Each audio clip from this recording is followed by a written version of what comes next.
Hello, everyone. I'm Robert Raiola. I'm the marketing director for Brightcove in EMEA. I'm replacing Justin. Unfortunately, he has been sick yesterday, and he asked me to step in, so you will enjoy my little French accent. And today's presentation is all about media. No, sorry, all about brands. And it's funny that I mistake the two, because it's all about brands willing to be behaving like medias. There has been this big trend in the industry saying that big brands are becoming big medias in the future. Also that content is king, that online video is totally booming on internet. So the objective of this presentation is in 30 minutes to explain what is really true, what is really happening, and how in the future those brands may impact the way people, basically the media industry, and especially the broadcasters. We serve thousands of customers, a lot of medias, a lot of our brands, and so this is why I think we have a lot of insights, and I will share with you a lot of great examples of our customers, just to show what is happening today in the market. And to start, I would like to start with one of our customers, Puma, and starting with a video.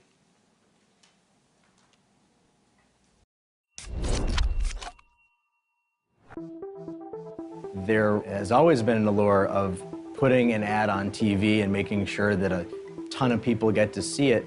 But actually, the most interesting thing right now is to provide a video-based journey that maybe starts with a TV spot or maybe starts with a rich media ad, but actually continues that story as we draw people into our owned assets. We sell footwear, apparel, and accessories, but the brand really comes alive through the context in which we put those products in.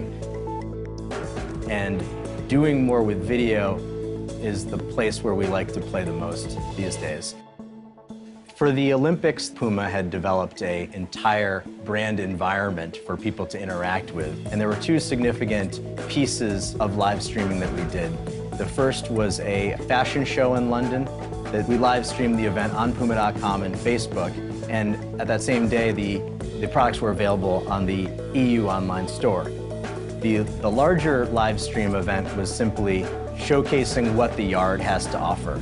And we were able to time that with Usain Bolt's runs in the 100-meter and the 200-meter. As everybody at the yard and everyone at home was going to be watching these significant races, we were able to use Brightcove Video Cloud to coax our users to have a multi-screen experience.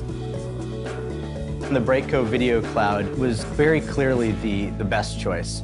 It allows us to look at the video asset itself as an opportunity for engagement to happen. We can provide links, we can provide cadence-specific calls to action. There are hundreds of videos that are produced throughout regional marketing offices or international marketing offices every month. So they need to be really carefully stored. A video cloud was able to have multiple users in multiple regions, and it was also able to push out a lot of content to all of the social media channels where these video assets are consumed. I think that was, as a foundation, why a video asset management system was extremely valuable. And our analytics show that the more we use video, the more brand engagement and the more time we have with our customers.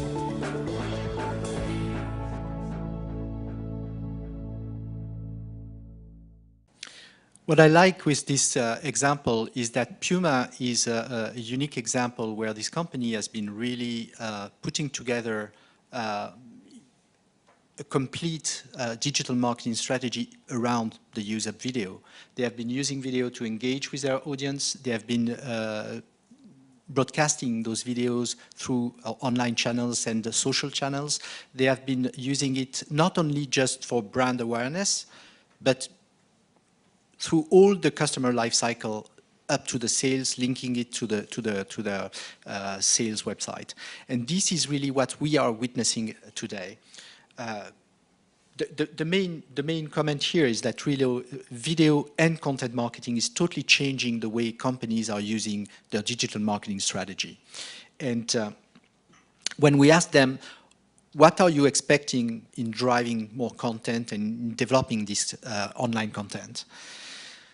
There is not a single answer But basically what this shows is that companies are using content and especially video across all the tactics to engage with customers, from brand awareness to loyalty, and every single point of the sales cycle, they are using content to interact.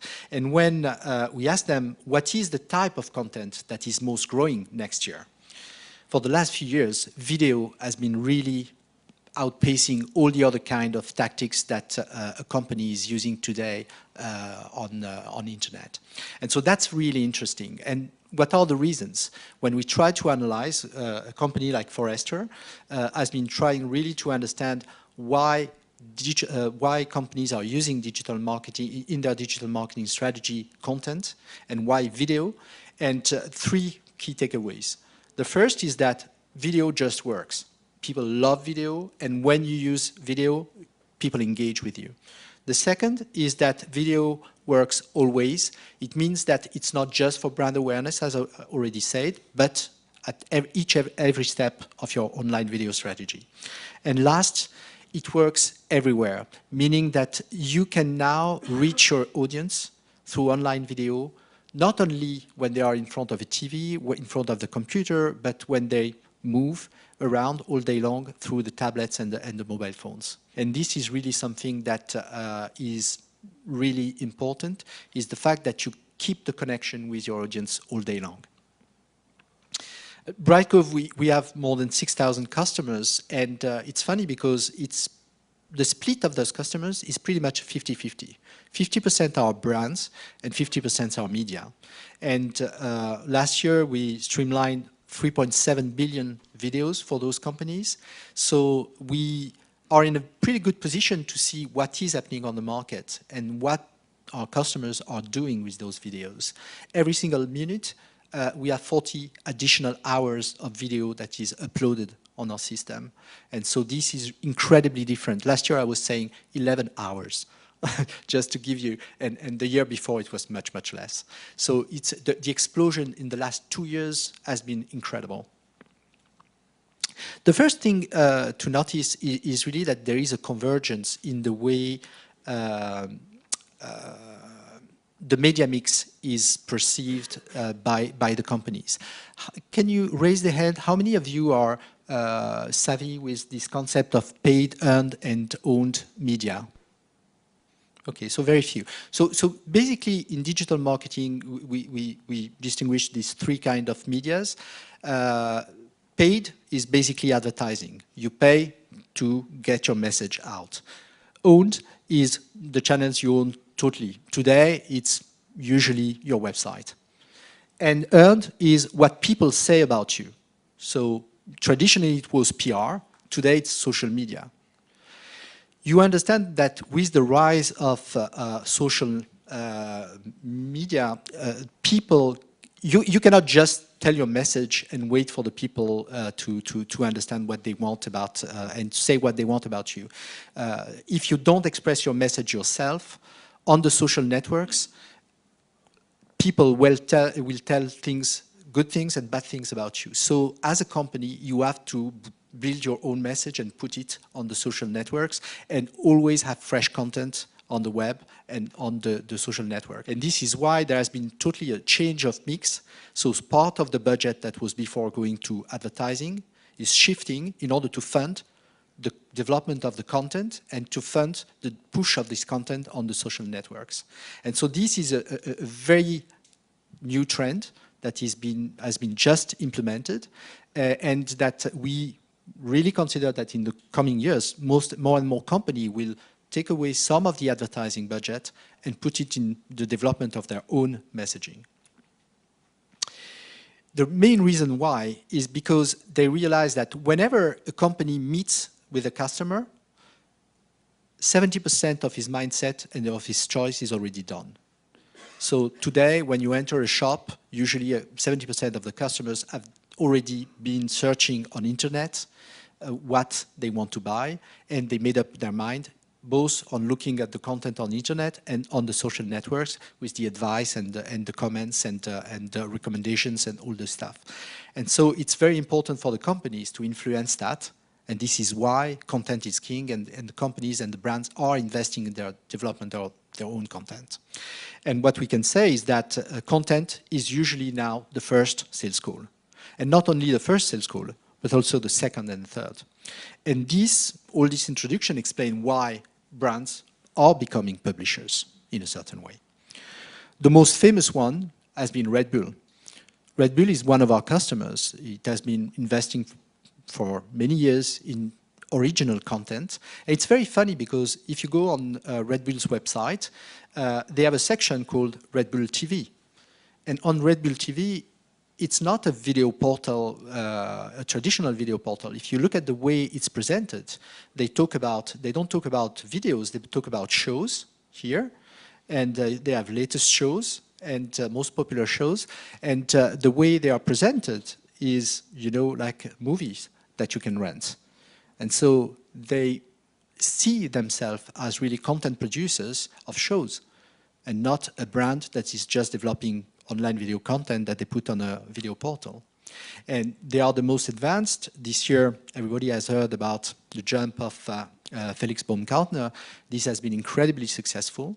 And it was really an integrated online marketing strategy with live on YouTube, 8 million views at the same time, then video on demand on their site and on YouTube. The most famous video on YouTube had 35 additional million views. And, but behind someone like Red Bull, every single company is implementing this. I can share here some examples. Seiko TV. If you go on Boeing, you have Boeing TV. You go here, Waitrose TV, Kohler TV. Every single company is implementing video portals on their website, and not only on their website, but also online video apps on their mobile apps and on the tablets. So the question is really brands can one day possibly become really TV producers. Obviously, it's not going to happen in the short term, and it's a bit provocative in front of this audience, but the reality is that we have only a little time in the day to watch TV.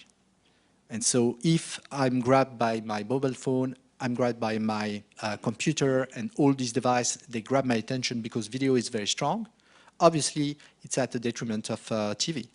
And so they are competing. Let me show you one of the most disruptive examples of another customer, which is Rovio. Rovio signed with us less than a few months ago, and they decided that, you all know Rovio, it's Angry Birds. Angry Birds, 1.7 billion downloads. It's the most popular game in the world. It's a small Finnish company, and they decided to start developing their own cartoons. And so they didn't want to put just the cartoons on the TV. They said, as our customers are using our apps, let's propose the cartoons in the apps. And look at how it works. We need sound.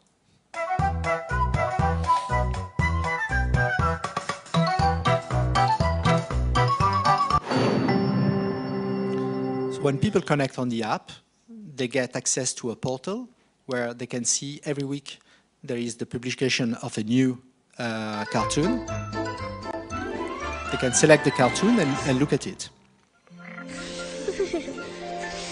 I know you love it, but we are going to skip it. So what is it? Why I'm mentioning this example? Because in 6 weeks, Rovio has been able to reach 150 million views in just 6 weeks with these cartoons, just on the mobiles. And so this is 5 times the most popular YouTube video from Felix Baumgartner. So just to give you this perspective of how disruptive it is when brands are thinking out of the box with video and with the new support, the new device that are available today. So this is really a great example, and think how long it can take to a company like Disney to get 150 million views.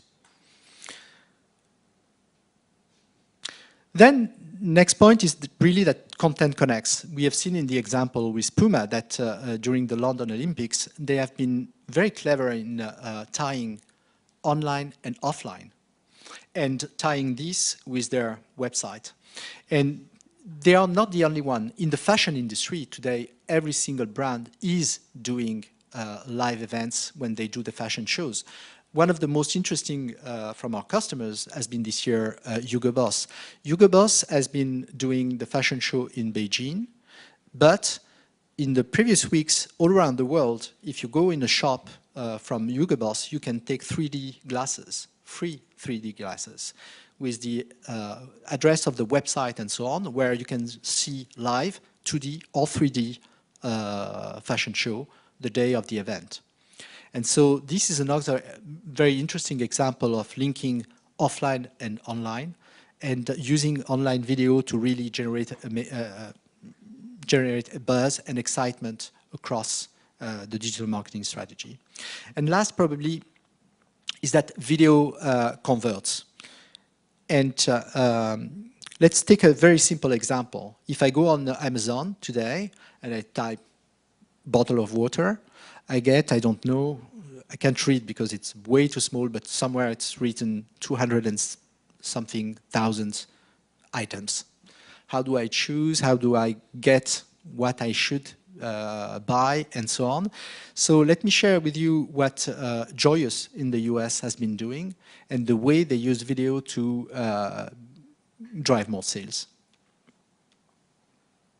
Do you actually know what's in your water? There are tons of harmful chemicals like lead and arsenic and fluoride, which over time build up in the body and can be really detrimental to your health. Leave it to the NASA engineers to come to our rescue. They've created the most advanced filtration system, and I have it available for you to... You get the point. The way to the transformation rate when they use this kind of techniques is incredible. And it's really what people expect. Obviously, you expect a great service that Amazon can bring you. You expect the choice and the price, but you expect also in the digital world to understand what you should buy. And so video is really a great way to connect with people and to drive conversion from not just visitors, not just driving the audience, but really driving customers, sorry. And last point, it's really that there are many, many channels today. As we have said at the beginning of the presentation, people now are spending more than 2 hours per day on their mobile device. And this is coming at the expense, not yet from the TV, but from the PCs. The PC market, for the first time in the last 20 years, is dropping very fast. And this is really a new trend, and it's very interesting because if you look at the online video consumption, last year the growth year over year has been 30%. It looks like a great number, but the reality is that if you focus on video on mobile device and tablets, look at the numbers. It's more than 300%. And so this is why today, the #1 priority for the companies, for brands, is not just online video, but it's really how do I reach this audience on this mobile device. And this is today, but tomorrow, the next step is the next platform. And that's the next platform. It's the connected TV, the smart TV, and this is why we are all here today. And so this is really what is coming very fast because everything is accelerating. And one interesting stat, I believe, is that as we see the usage of smart TVs in Europe, UK is really leading the way with the French market. And so that's really something interesting, the day where is coming where a lot of people are really going to use those apps on the TVs. So as a conclusion, we can say that brand content marketing is very powerful, and I would like to share 3 takeaways. The first is that the brands are going to balance their marketing investments and their budgets between the paid media, advertising, and the creation of the content. The second is that mobile and social are really changing the way the consumers are consuming the content, And the third is that video is really the best content, not only to connect, to attract and to engage and convert the viewers. And that's it. Thank you.